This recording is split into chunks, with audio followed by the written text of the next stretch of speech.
이제 이번 주가 가면 올해도 한 달 정도밖에 남지 않아요. 그리고 오늘은 날씨까지 확 추워져서 연말이 가까운 느낌이 든 것 같습니다. 여러분 요즘 어떻게 지내고 계세요? 연말이 가까워지니까 아마 더 바쁘실 것 같습니다. 한 해가 끝날 때가 되면 종무식만 있는 게 아니라 신년 시무식도 준비해야 하죠. 올해 안에 처리해야 하는 업무도 아직인데 내년부터 새로 시작해야 하는 업무까지 있어서 아마 여러분들 분주함이 더 늘었을 것 같습니다. 우리는 연말이 될수록 더 일에 쫓길 뿐 아니라 올해와 내년 사이에 끼어버린 채 스케줄이라는 빌런에게 멱살이 잡혀서 끌려갑니다. 그리고는 외마디 탄성을 외치죠. 살려주세요. 참 이상하게도 회사 일은 아무리 해도 늘 시간에 쫓기고 계속 처리해도 일이 또 늘어납니다. 사람들은 1년의 이 시간 전체를 회사의 업무 스케줄에 맞춰서 살아가죠. 그래서 때로는 주말에 출근을 하기도 하고 피곤하지만 야근을 하기도 합니다. 이렇게 우리의 일상은 일에 맞춰서 돌아가고 심지어 월차와 휴가까지도 업무 스케줄에 따라서 결정돼요. 회사에 일이 많은데 혼자 휴가 갈 수 없죠. 그런데 이렇게나 우리가 일 중심으로 사는데도 불구하고 그렇게 어렵게 그렇게 힘을 다해서 처리한 지난 업무들을 여러분 혹시 다시 기억하세요? 아닐 겁니다. 물론 관련 문서들은 회사 데이터베이스에 저장해 놓고 나중에 이제 비슷한 업무가 있거나 하면 다시 꺼내서 참고하고 재사용하기도 하지만 내가 처리했던 일들을 다시 꺼내서 점검하는 경우는 별로 없죠. 생각해보면 좀 아이러니하지 않으세요? 그렇게나 업무를 중요하게 생각하고 일 중심으로 살았음에도 불구하고 우리는 그 중요했다고 말하는 일들을 되돌아보지 않기 때문입니다. 근데 사실 당연하긴 해요. 지금 하는 일만 해도 많고 앞으로 해야 하는 일도 산더미인데 지난 일을 세세히 되돌아보면 이거 피곤해서 일 못합니다. 근데 여러분 오늘 우리가 만나게 된 시편 111편은 우리에게 지난 일들을 되돌아보라고 권면합니다. 본문은 그렇게 눈코 뜰 새 없이 바쁜 삶을 살던 우리를 멈춰 세우고는 이제까지의 시간들을 곰곰이 생각해보고 기억해보라고 말씀합니다. 그러니까 언뜻 들으면 이 말씀은 시대에 뒤떨어지는 것 같고 사회생활을 하는 우리의 형편을 전혀 고려하지 않는 것 같아 보여요. 근데 여러분 이 말씀대로 발걸음을 멈추고 가만히 묵상해 보면 이것이 내가 처리해온 사회생활 속의 비즈니스가 아니라 지난 한 해 동안 나의 인생 전체를 인도해 주신 하나님의 일을 생각해 보라는 말씀임을 깨닫게 될 겁니다. 내일이 아닌 하나님의 일을 기억해 보라는 거죠. 그렇게 이 말씀을 통해 나의 지난 1년을 되돌아볼 때 우리는 어느새 우리의 눈길이 내 업무가 아니라 하나님께 향해 있다는 것을 깨닫게 될 겁니다. 하나님의 인도하심을 생각하고 지난 날을 되돌아볼 때 하나님께서는 우리에게 회사 연말 스트레스가 아니라 하나님의 자녀로서의 기쁨을 주실 겁니다. 사랑하는 여러분, 오늘 우린 드디어 추수감사주일을 맞게 되었습니다. 이 특별한 시간에 우리 함께 멈춰 섭시다. 그리고 호흡을 고르고 지난 1년을 되돌아봅시다. 바라기는 오늘 말씀을 통해 주님 안에서 풍성한 위로와 안식 그리고 충전과 회복을 경험하는 은혜가 있기를 바랍니다. 자, 오늘 본문인 시편 이 111편은요. 이스라엘 역사 안에서 공예배 때 회중 안에서 낭송되고 교독되었던 아주 유서 깊은 시편이에요. 그리고 특별히 이 시편 111편은 감사의 절기 때 하나님 앞에 온 모든 성도들이 함께 부르던 합창송이기도 했어요. 그 본문의 구조는 크게 네 부분으로 나눠져 있는데 여러분 제가 나눠드린 유인물 가지고 계시죠? 먼저 1절은 모든 성도들을 향한 콜링이에요. 부름이에요. 모두 응답하라, 모두 나오라 라는 콜링이에요. 그리고 2절부터 4절까지는 하나님이 지금까지 행하신 기적들에 대한 감사와 찬양의 내용이고 또 5절부터 9절까지는 하나님이 자기 백성에게 행하신 구체적인 인도하심에 대한 감사와 찬양이에요. 그리고 마지막으로 10절은 결론입니다. 자, 본격적인 내용으로 들어가기에 앞서 먼저 이 시편 111편이 가지고 있는 남다른 특징에 대해서 좀 설명드릴게요. 여러분, 시편 111편은요, 알파벳 시입니다. 뭐라고요? 알파벳 시. 쉽게 말해서 가나다라 시예요. 여러분, 나눠드린 페이퍼를 한번 보세요. 자, 보시는 것 같이 시편 111편은 22개의 행으로 지어져 있는데 그 이유는 각 행의 첫 단어가 총 22개인 히브리어 알파벳 숫자를 따르고 있기 때문이에요. 굉장히 흥미로운 구성이죠. 여러분, 제가 이해를 돕기 위해서 가나다 시를 좀 찾아봤는데 한국 시 안에는 유명한 가나다 시가 없더라고요. 예, 그나마 좀 찾다가 가나다 순서를 따르는 노래 가사가 있어가지고 제가 이해를 돕기 위해서 좀 보여드릴게요. 근데 재밌는 게 힙합 가수 노랫말이에요. 그러니까 여러분 아마 그 노래는 아실 거예요. 송창식 씨의 가나다라 마바사. 근데 그게 가나다라 마바사의 순서대로 쓰여진 건 아니잖아요. 그렇죠? 2000년에 발표한 드렁큰 타이거 힙합 가수예요. 위대한 탄생이란 노래 가상 중 일부인데 함께 보시죠. 가장 아름답고 소중한 그것을 위해 나는 지난 겨울처럼 또다시 나타나 다 가고 있어 그곳으로 가고 있어 라 샬락붐 터지고 있는 나의 슬픔. 이 라 샬락붐이 좀 그렇긴 한데 힙합 가사니까요. 예. 마지막까지 포기할 수 없는 나의 마음 바라만 보지마 다 같이 외쳐봐. 요 뒤에는 좀 거친 가사가 있어서 좀 잘랐어요. 근데 어쨌든 여러분 이해가 확 되시죠? 그러니까 이런 방식으로 시편 111편이 쓰여져 있는 거예요. 그래서 그 첫 번째 글자가 영어 단어의 A에 해당하는 히브리어의 첫 번째 알파벳 알렙입니다. 여러분 알파 베타가 알파벳이죠? 유사합니다. 히브리어도 알렙 베트가 첫 번째예요. 첫 번째, 두 번째. 그래서 알렙으로 시작한 첫 단어가 바로 여러분 보시면 감사입니다. 본문 1절 보시죠. 할렐루야! 내가 정직한 자들의 모임과 회중 가운데에서 전심으로 여호와께 감사하리로다. 여러분 여기서 할렐루야를 제외하고 이 시의 첫 단어가 뭐예요? 감사라는 단어예요.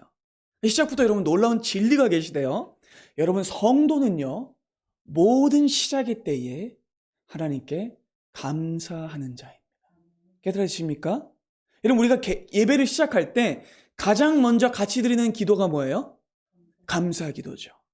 감사의 기도가 참회의 기도보다 먼저 나옵니다. 왜냐하면 내가 일주일 동안 하나님의 자녀답지 않게 살았고 말씀대로 살지 못했음에도 불구하고 하나님이 나에게 먼저 은혜를 베푸셨기 때문이에요.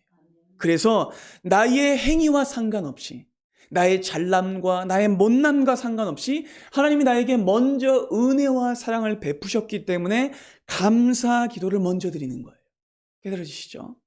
여러분 그래서 성도는요 모든 첫 시간을 감사로 시작해야 돼요.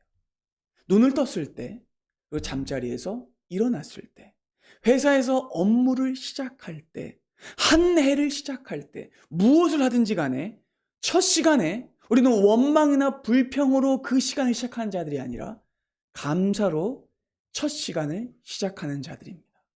그래서 당연히 1년 전체를 되돌아볼 때도 그 감사의 시작을 뭘로 해야 돼요? 감사로 하는 거예요. 그래서 시편 111편의 첫 단어가 감사인 거고 할렐루야인 겁니다. 여러분 그리고 1절에 두 번째 행을 보면 첫 단어가 뭐냐면 정직한 자들의 모임인 것을 알 수 있어요. 목사님 이 단어가 감사라는 단어보다 앞에 오는데요. 여러분 히브리어는 우리랑 어순이 달라요. 그래서 그런 겁니다. 자, 그래서 다시 한번 1절을 보시면 이렇게 나와 있는 거예요. 할렐루야 여호와께 감사할 것이다 라고가 원래 어순으로는 먼저예요. 그리고 번역해서 뒤집어진 겁니다. 내가 그리고 어디서 감사해요? 정직한 자들의 모임과 회중 가운데서 전심으로 감사한대요. 그러니까 시인은요 하나님 앞에 알렙 가장 처음으로 감사를 드리는데 베트 어디서요? 그 감사를 정직한 자들의 모임에서 형제 자매들과 함께 교회 안에서 감사하는 거예요. 그래서 이게 너무나 절묘한 진행이라는 거예요. 성도는요 혼자 감사하는 자가 아니라 그 감사를 교회의 공적 모임 안에서 하는 사람이에요. 감사는 온 교회가 함께하는 것이고 모든 성도와 함께 감사할 때 감사는 더 커집니다.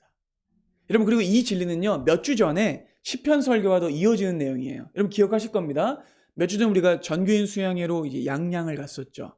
네. 그때 설교 제목이 외로움을 넘어서는 시편적 공동체였는데 그 설교의 핵심이 뭐였어요? 우리 교회는 시편적 공동체라는 거예요. 외로움을 넘어서는 공동체라는 거예요. 그러면 시편에 등장하는 모든 시는요, 혼자 하는 솔로곡이 아니었다고 말씀드렸죠. 시편에 있는 모든 시는요, 공동체적으로 하는 거였고, 공동체 안에서 공동체와 함께 하나님께 올려드린 시라고 말씀드렸습니다. 그 이유는 하나님이 우리를 공동체적 존재로 지으셨기 때문입니다. 여러분, 하나님은요, 삼위일체 하나님의 형상과 모양대로 우리를 지으셨죠. 그 말은 곧 사람도 연합하는 존재라는 거예요. 하나님께서는 남자와 여자가 한 몸을 이루듯, 형제와 자매가 한 몸을 이루듯 온 성도가 하나 되어 하나님을 찬양하고 높이고 연합하도록 창조하셨어요. 그렇기 때문에 모든 성도는 공동체와 연결되어 있으며 교회의 공동체를 떠난 성도는 존재할 수 없습니다. 물론 우리는 생김새가 다 달라요. 출신도 다 달라요. 하지만 그 어떤 다양성에도 불구하고 성도는요, 그리스도 안에서 하나인 자들이에요. 그리스도 안에서 한 목소리를 내는 자들이에요. 그렇기 때문에 시편이 항상 공동체성을 강조하고 있는 것이고, 본문 두 번째 행에도 아주 유사하지만 구분되는 두 개의 단어를 통해서 이 교회 공동체의 중요성을 강조하고 있다는 거죠. 자, 다시 한번 1절을 보시면 1절 안에 이 신앙 공동체를 지칭하는 단어가 두 개나 등장해요. 한번 보실까요? 정직한 자들의 모임, 그리고 또 뭐가 등장해요? 회중이에요. 여기도 의미가 있어요. 그러니까 정직한 자들의 모임은요, 소규모예요. 소규모 모임이고 회중은 전체 모임이에요. 굉장히 세심한 설명이죠. 그러니까 성도는요, 소모임에서나 대모임에서나 모든 공동체의 모임 안에서 하나님께 전심으로 감사하는 자라는 거예요. 대모임할 때는 경건한 척하고, 그러니까 예배 때는 하나님 막 이렇게 하고, 소모임 때는 가면 구경 모임 할 때는 일로 와봐, 지난주에 그 드라마 봤어? 이렇게 얘기하면서 주식 얘기하고 드라마 얘기하고 새로 산 백 얘기하고 그러는 게 아니라는 거예요. 그러니까 소모임 할 때든 대모임 할 때든 모든 성도는 감사해야 합니다. 하나님께. 자, 이제 3행으로 넘어가는데 2절을 보시죠. 자, 2절 봅니다. 여호와께서 행하시는 일들이 크시오니 이를 즐거워하는 자들이 다 기리는 도다. 자, 세 번째 행의 첫 단어가 뭐예요? 여호와께서 행하시는 일이에요. 여러분, 근데 굉장히 논리적인 구성이에요. 그러니까 여러분 시편은요, 보면 볼수록 놀랄 수밖에 없어요. 그러니까 지금까지 내용을 한번 보시죠. 자, 여러분 지금까지 내용을 한번 정리해보면, 자, 성도는 어떤 사람입니까? 감사하는 자입니다. 근데 그 감사를 어디서 하는 자입니까? 정직한 자들의 모임과 회중 안에서 하는 자들인데, 그러면 구체적으로 이제 다음에는 뭐가 나와야 오를까요? 뭘 감사할 것인가가 나오는 거예요. 그럼 뭘 감사할까요? 하나님이 행하신 일을 감사하는 거예요. 깨달아지시죠? 그러니까 여러분, 성도는요, 온 교회와 함께 여호와께서 행하신 큰 일을 감사하는 자입니다. 그렇다면 여러분, 하나님이 행하신 큰 일은 뭘까요? 구원입니다. 아멘. 여러분, 하나님의 큰 일이란 말은요, 구원을 가리키는 말로 성경 안에서 자주 등장하는 일반적인 표현이에요. 그러니까 정리해보면, 성도가 하나님께 감사할 때 가장 먼저 해야 하는 감사는 바로 내게 베푸신 구원이라는 겁니다. 그 구원에 대한 감사가 최우선으로 나와야 돼요. 물론 얼마든지 세세하고 구체적인 감사의 제목을 하나님께 드릴 수도 있어요. 당장의 큰 고민거리나 당장의 큰 기도 제목이 응답받았기 때문에 하나님이 이걸 응답해 주신 걸 감사해라고 기도할 수도 있어요. 아까 우리 강 집사님 오셔가지고 그동안 크게 이제 직장 안에서 좀 걱정되어 있는 직원이 한 사람이 있었대요. 근데 그 직원이 잘 정리가 됐대요. 그래서 잘 정리가 돼가지고 너무 감사하다고 하나님 앞에 기도를 하셨는데, 맞아요. 그 감사도 하나님 앞에 중요한 감사입니다. 절대 그걸 제가 나쁘다고 말하는 게 아니에요. 너무 중요한 감사예요. 근데 그럼에도 불구하고 가장 근본적으로 성도가 하나님 앞에 감사해야 될 기초의 감사는 어떤 감사예요? 구원에 대한 감사입니다. 아멘. 여러분, 하나님이 나에게 행하신 그 구원의 일은요, 정말 이 본문의 설명대로 너무나 큰 일이에요. 하나님의 구원은 얼마나 큰 일이냐면 우주적인 규모의 일이에요. 그래서 단번에 이해할 수가 없어요. 여러분, 성도는요, 하나님의 큰 일인 이 구원을 이해하기 위해서요, 노력해야 돼요. 그래서 네 번째 행이 뭐라고 말하고 있는가 하냐면 그 일을 기리는 도다라고 말하고 있어요. 제일 중요한 핵심 단어예요.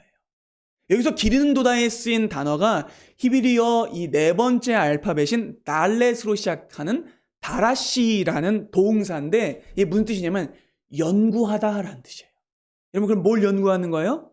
하나님의 구원을 연구하는 거예요. 그러니까 최고의 집중력을 발휘해서 세세히 살피고 모든 수단과 지혜와 방법을 총동원해서 하나님의 구원이 어떤 것인지 곰곰이 생각하고 연구해야 한다는 거예요. 그러니까 사도행전을 보면 이 단어가 아주 적확하게 사용된 장면이 있는데 사도행전 17장을 한번 보시죠. 자, 사도 바울이 복음을 전하다가 베레아라는 곳으로 가게 돼요. 근데 이 베레아에 갔더니 거기에 복음을 전했더니 어떤 일이 일어났냐면 바로 직전에 있었던 곳이 어디였을까요? 데살로니가예요. 근데 베레아에 가서 복음을 전했는데 데살로니가에 있는 사람들보다 베레아에 있는 사람들이 더 너그러운 거예요. 그리고 간절한 마음으로 그 말씀을 받았대요. 그리고 정말 이 말씀이 진짜인가? 이 복음이 정말인가? 하나님이 우리에게 이루신 구원이 정말 그러한 것인가 하고 날마다 성경을 어떻게 했대요? 상고했대요. 이게 연구하다. 구약의 말로 하면 나라쉬예요. 이런 배경은요, 그러니까 이런 배경을 가지고 있어요. 그러니까 사도 바울이 전한 복음이 얼마나 확실하고 분명한 복음인지 자신들이 스스로 이해하기 위해서 정말 노력했다는 거예요. 여러분 어떠세요? 여러분 말씀 보실 때 이렇게 곰곰이 연구하세요. 베레아 사람들처럼 정말 그런가? 어떤 논리 구조와 어떤 의미를 가지고 있지? 라고 하면서 고민하고 보고 계십니까? 여러분 성경 그렇게 보셔야 돼요. 성경은요 덮어놓고 믿는 것이 아니에요. 펼쳐서 깊이 들여다보고 연구하고 상고해야 합니다. 여러분 하나님의 구원은요 워낙에 큰일이라 깊이 고민하고 연구하지 않으면 이해할 수 없어요. 그리고 사실은요 그렇게 아무리 연구해도 성령님이 도우지 않으시면 구원은 이해할 수 없어요. 자, 그래서 사도 베드로가 베드로전서 1장에 이렇게 말씀하셨어요. 여러분 정말 놀라운 말씀입니다. 앞에 10절부터요. 이 구원에 대해서는 여러분 구원에 대한 겁니다. 너에게 임할 은혜를 예언하던 그 선지자들, 성령께서 친히 말씀하시던 그 지혜를 가진 선지자들이 어떻게 했대요? 연구하고 부지런히 살핀 데다가 자기 속에 계신 그리스도의 영, 성령께서 이 모든 것을 가르쳐 주셨대요. 그래서 상고했대요. 12절 봅니다. 그리고 이 섬긴 바, 그 선지자들이 자기를 위해서 이것을 연구한 것이 아니라 하나님의 백성들을 위해 연구해 놓은 것이라는 거예요. 복음에 대한 내용이. 그렇기 때문에 하늘로부터 보내신 성령을 힘입어 복음을 전하는 자들로 인해 너희에게 알려진 것인데 이 구원이 얼마나 어렵고 이해하기 힘든 것이냐면 뭐래요? 천사들도 살펴보기를 원한 것이라는 겁니다. 그러면 이 복음과 이 구원의 내용이 얼마나 큰지 사도들과 선지자들도 전력으로 연구해서 성령의 도움을 받았을 때에만 이해할 수 있었대요. 그리고 그들이 전해준 이 구원의 복음이 얼마나 대단하냐면 천사들도 이해를 못한대요. 왜 천사들이 이해하지 못할까요? 하나님이 친히 이 땅에 오셔서 저 죄인들 위해서 죽으시는 행위가 천사들도 이해가 안 가는 행위라는 거예요. 깨달으십니까? 그러니까 천사들도 살펴보기를 원하는 그 구원의 의미를 얼마나 여러분 우리가 이해하기 위해서는 깊이 연구하고 성령의 조명을 구해야 하는가라는 거죠. 여러분 그러니까 우리도 하나님이 나에게 행하신 구원을 연구해야 돼요. 여러분 그래서 우리가 성경을 일독하는 겁니다. 하나님이 어떤 분이신지를 알기 위해서 예수님이 어떤 분이신지 알기 위해서, 나에게 주신 구원이 어떤 의미인지 알기 위해서, 나의 인생 안에 하나님이 원하시는 것이 무엇인지 알기 위해서 성경을 연구해야 하는 것이죠. 그럼 정말 그래요. 좋은 책이나 좋은 영화는요, 볼 때마다 새로운 감동을 줍니다. 다시 읽고 또 다시 볼 때마다 이전에는 보지 못했던 걸 깨닫게 해줘요.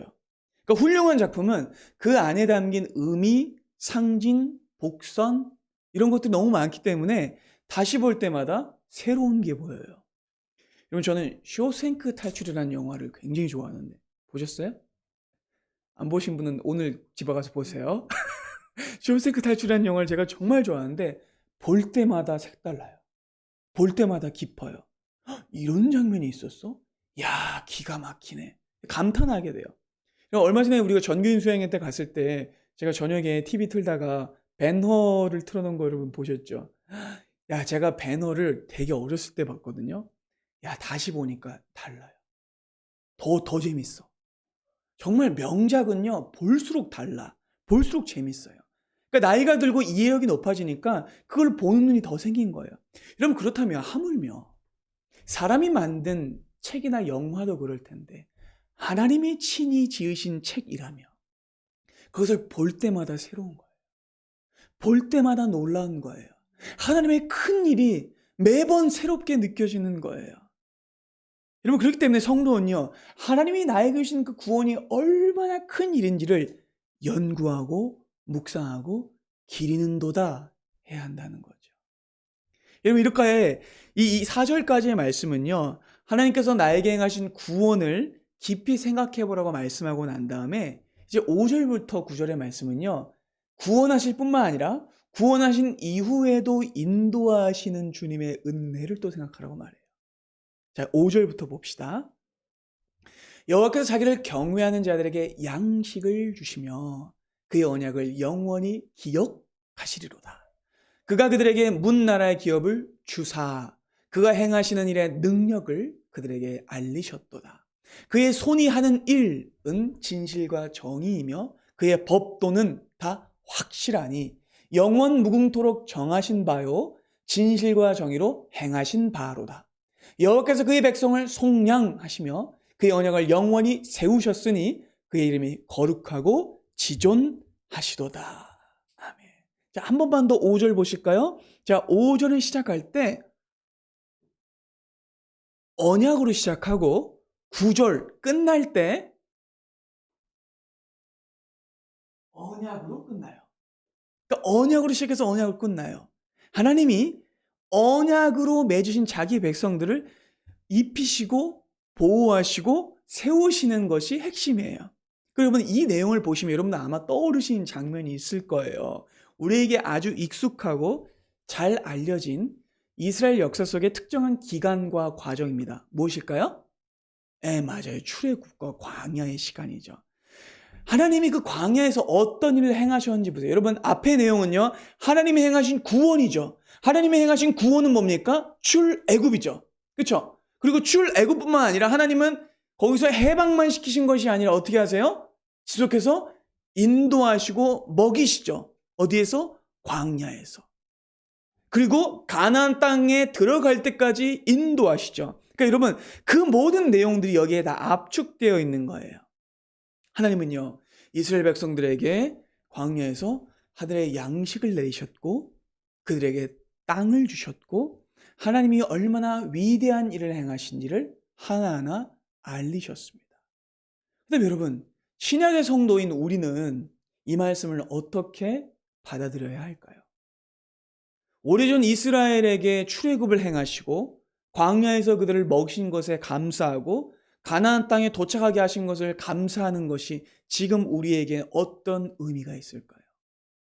여러분, 우리는요, 이 말씀을 통해 이와 동일한 일이 우리에게도 일어났음을 믿습니다. 왜냐하면 7절부터 9절까지의 말씀이 하나님이 나에게 행하신 엄청난 은혜를 이미 다 떠오르게 하기 때문이에요. 여러분, 우리는요, 이스라엘 백성들이 출애굽을 경험할 때에 했던 어린 양의 구속이 나에게도 동일하게 일어났음을 믿습니다. 누구를 통해서요? 예수 그리스도의 십자가를 통하여. 아멘. 또한 광야에서 그들을 먹이신 그 일이 올 한 해 나에게도 일어난 일임을 믿습니다. 하나님이 올 한 해 나를 먹이셨어요.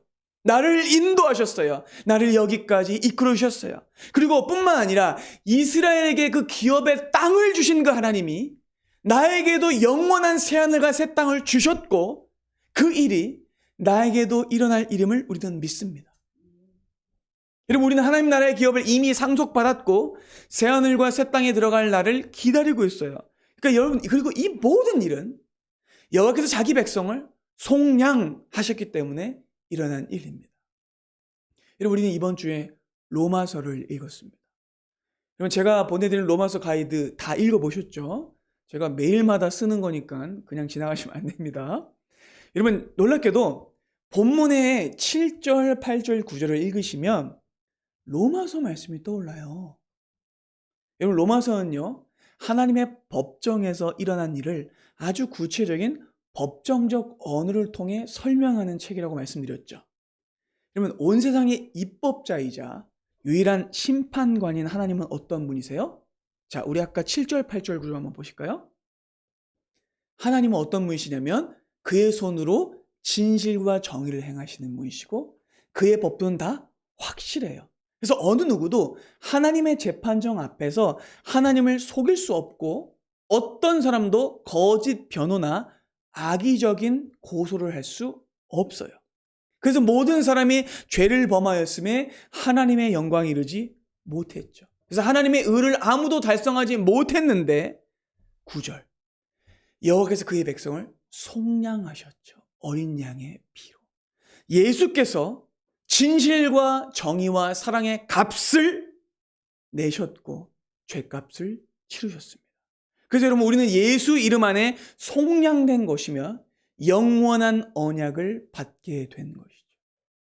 이렇게 놀랍게도 본문은요, 하나님께서 자기 백성에게 행하신 구원의 일과 구원하신 후에도 여전히 책임지신 은혜를 전부 기억하고 감사하고 있어요. 여러분, 그러니까 오늘 시편이 가르치는 대로 우리는 모든 성도들과 함께 전심으로 하나님이 행하신 큰 일을 찬양해야 하는 거예요. 감사해야 하는 거예요. 자기를 경외하는 자에게 영원한 양식과 안식을 주시는 그분께 감사해야 하는 겁니다. 다만 구원하신 것뿐만이 아니라 끝까지 인도하신 그분의 은혜를 감사해야 하는 겁니다. 아이를 낳는 것만이 어머니가 아니죠. 기르는 것 또한 아이를 향한 것입니다. 하나님 우리를 끝까지 기르십니다. 그리고 무엇보다 이 모든 일은요, 본문 말씀대로 그리스도 예수의 속량으로 인해 일어난 일입니다. 여러분, 이것이 우리가 감사해야 하는 이유예요.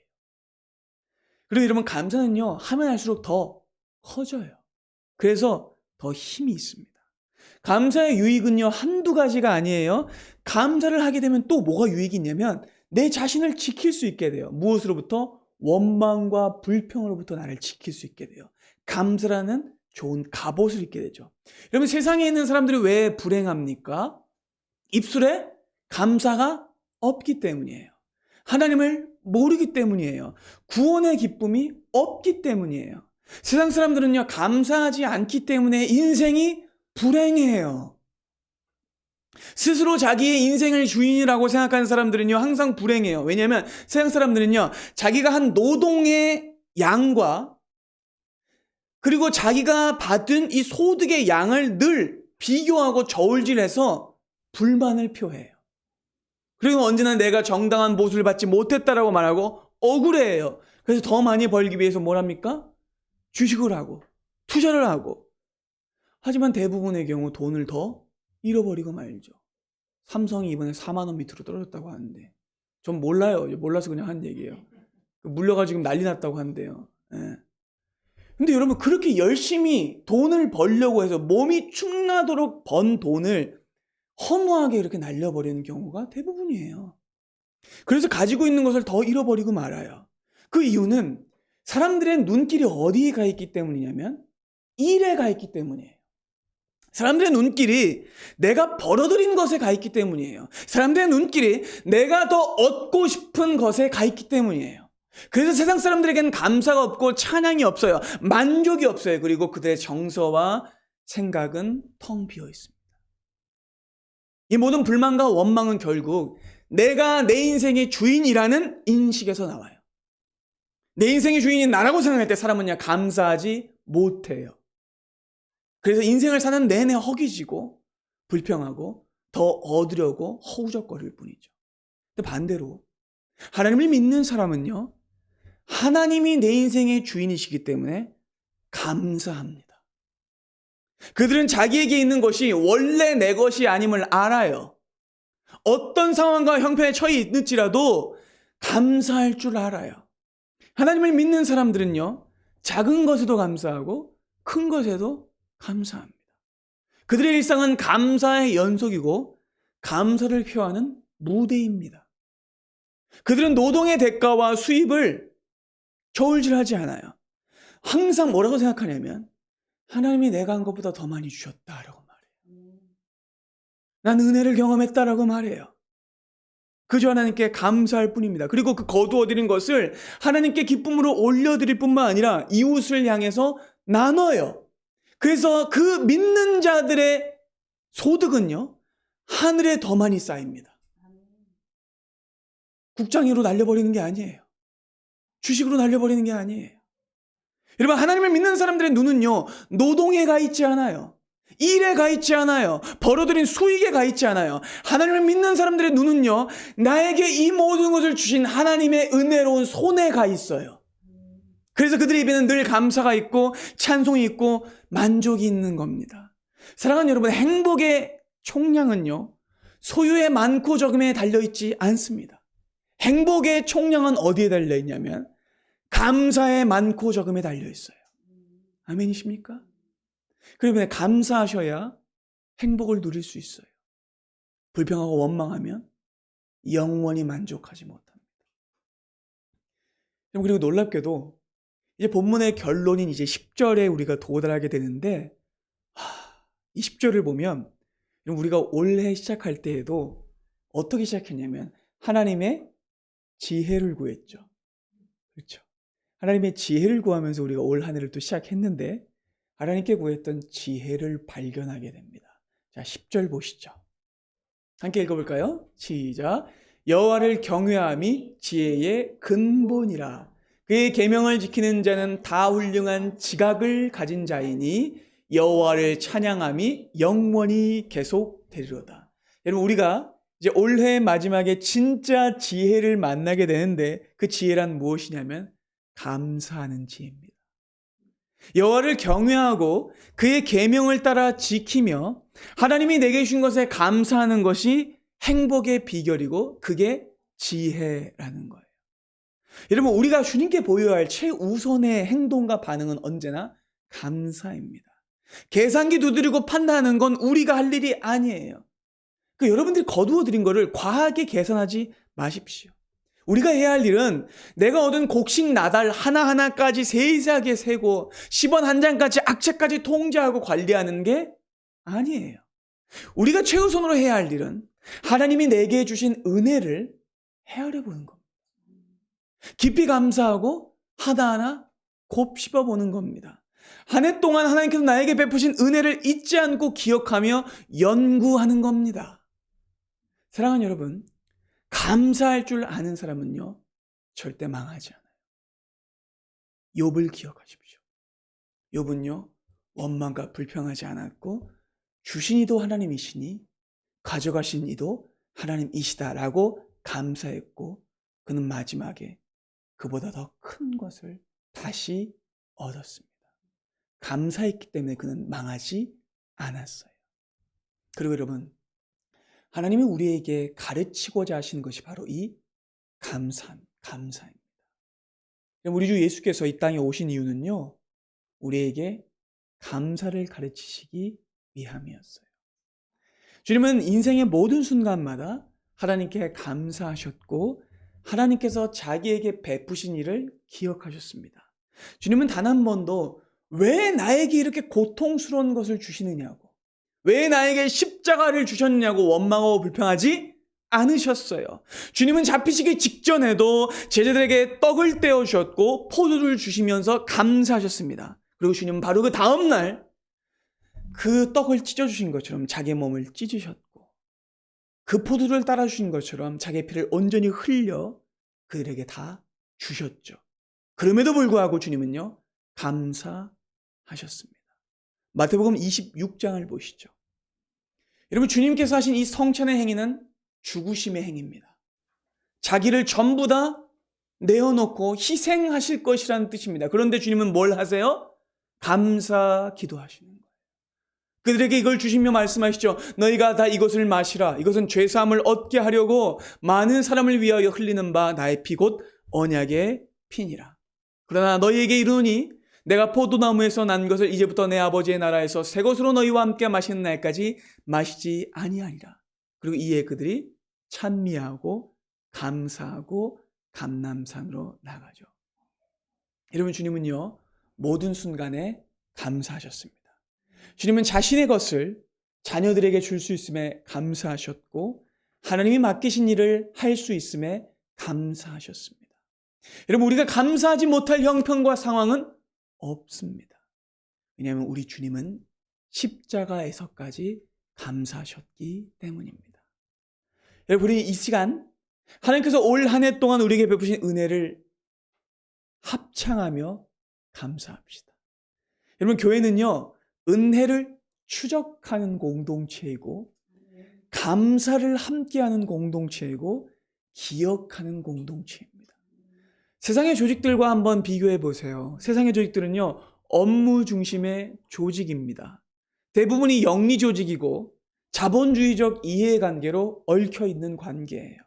그래서 그들은 모이더라도 무엇을 위해 모여요? 이익을 위해 모이고 모이더라도 잊어버리기 위해 모여요. 왜요? 술을 먹고 망각하잖아요. 여러분, 그런데 우리는 반대예요. 우리는 망각하기 위해 모이지 않아요. 우리는 기억하기 위해 모입니다. 우리는 인간적인 이유와 목적으로 모이지 않습니다. 우리는 하나님의 은혜를 기억하기 위해 모이며 그 은혜를 추적하고 연구하며 감사하고 합창하기 위해 모입니다. 사랑하는 여러분, 우리는 인생을 살아가는 동안 하나의 노래를 반복해서 부르게 되며 그리고 그 노래의 주제는 성공도 아니고 명예도 아니고 돈이나 이성도 아니에요. 우리의 인생엔 단 하나의 노래가 있는데 그 노래는 합창곡이며 그 노래의 주제는 하나님이 내게 행하신 일과 하나님이 나에게 지금도 행하고 계신 그 일이며 그 노래의 대상은 하나님이십니다. 그러니 우리는 이 하나의 노래를 평생 동안 멋들어지게 부르셔야 돼요. 감정을 담고 혼을 담아서 부르셔야 돼요. 공기 반 소리 반으로도 부르시고 사랑 반 감사 반으로도 부르시고 부르고 또 부르셔야 돼요. 이 감사의 노래를 부를 때 우리 마음에 더 큰 감사가 채워질 겁니다. 불평과 원망을 채우는 자는 불평과 원망밖에 남지 않지만 감사로 채우는 자는 영원히 입속에 감사가 넘쳐날 거예요. 그리고 이 마지막 절 말씀은 같이 여러분, 우리는요, 주님께서 나에게 행하신 일을 추적해야 돼요. 잊지 말고 계속해서. 그리고 그 은혜를 합창할 때에 우리는 탁월한 지혜를 갖게 될 것입니다. 그래서 사랑하는 여러분, 함께 감사합시다. 바라기는 새롭게 시작되는 이 한 주 내게 베푸신 하나님의 은혜를 생각하고 추적하며 남은 한 해의 시간도 함께 기뻐하며 주님께 영광 돌리는 은혜가 우리에게 있기를 바랍니다. 기도하겠습니다.